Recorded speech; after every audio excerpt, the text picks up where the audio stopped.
Hi everyone, today we're going to discuss the evolution of NVA Conscript Boots.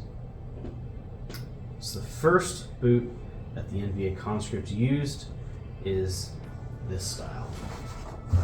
This pattern was introduced in 1956 and was produced sometime into the early 1960s. They have leather soles with a rubber heel. This pair is dated 1961. They have factory and batch stamps on them, along with a size stamp. They are sewn together and pegged. They also have a metal toe cap.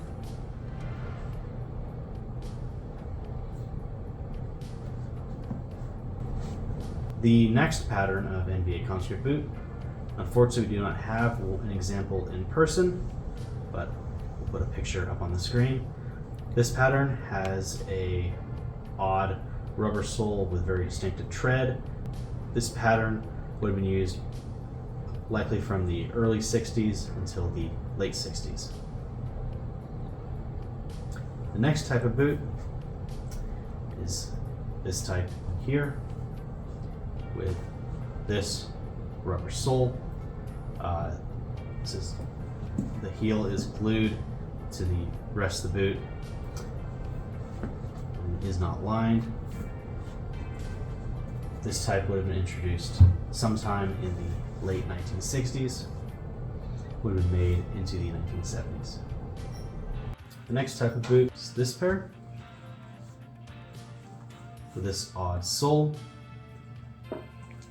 It's unknown when this type of boot would have been produced.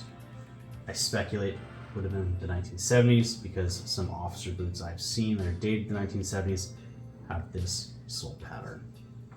Otherwise, it is identical to the previous type.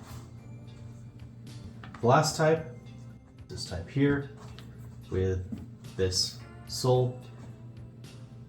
These started production sometime in the early 1980s, would have been used until the end.